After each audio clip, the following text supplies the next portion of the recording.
नमस्कार शेतकरी मित्रांनो, राज्यात सध्या कापसाची काढणी जवळजवळ पूर्ण झालेली आहे। अशा वेळी अनेक शेतकरी बांधव एक मोह धरतात, तो म्हणजे फळदळ घेण्याचा। थोडं जास्त उत्पन्न मिळेल या आशेने फळदळ ठेवली जाते, पण कृषी तज्ञ मात्र याला स्पष्ट नाही म्हणतात। असं का?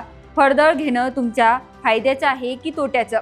आजच्या व्हिडिओच्या माध्यमातून आपण याचीच 3 मुख्य कारणे सविस्तर जाणून घेणार आहोत। पहिला म्हणजे बोंडअळी। शेतकरी मित्रांनो, जेव्हा आपण शेतात कापूस जास्त काळ ठेवतो तेव्हा आपण नकळत गुलाबी बोंडअळीला आमंत्रण देतो। शेतात झाड उभं असल्याने अळीला पोषक वातावरण मिळतं, यामुळे अळीच्या पुढच्या पिढीला वेगाने वाढायला मदत होते। याचा सर्वात मोठा फटका या पिकाला तर बसतोच, पण येणाऱ्या खरीप हंगामातही सुरुवातीपासून बोंडअळीचा प्रादुर्भाव प्रचंड वाढतो। आणि दुसरं म्हणजे कापसाचा दर्जा आणि बाजारभाव।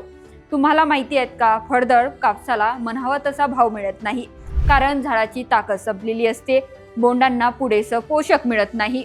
यामुळे कापसाचा धागा कच्चा राहतो, लांबी कमी होते आणि रुईचा उतारा देखील घटतो आणि या कापसाला बाजारात व्यापाऱ्यांकडून कमी भाव दिला जातो, ज्यामुळे तुमची आर्थिक तोटा होतोच। आणि आखरीचा तिसरा मुद्दा म्हणजे बीटी तंत्रज्ञानाला धोका आणि वाढीव खर्च वाढतो। महत्त्वाची तांत्रिक गोष्ट म्हणजे सतत बीटी कापूस शेतात राहिल्यामुळे बोंडअळीमध्ये प्रतिकारशक्ती निर्माण होते। मग पुढे तुम्ही कितीही महागडी कीटकनाशक फवारणी केली तरी अळी मरत नाही। शिवाय फळदळसाठी पाणी जास्त लागतं, खतं लागतात आणि शेवटी जमीन घट्ट असल्याने झाडं उपटण्यासाठी मजुरांचा खर्चही दुपटीने वाढतो। थोडक्यात सांगायचं तर फळदळ म्हणून मिळणारं उत्पन्न कमी आणि पुढच्या पिकाचं होणारं नुकसान जास्त आहे। त्यामुळे तज्ज्ञांच्या सल्ल्यानुसार कापसाची वेळेत विल्हेवाट लावून जमीन मोकळी करा आणि उन्हाळी पिकाचं नियोजन करा। तुम्हाला ही माहिती कशी वाटली?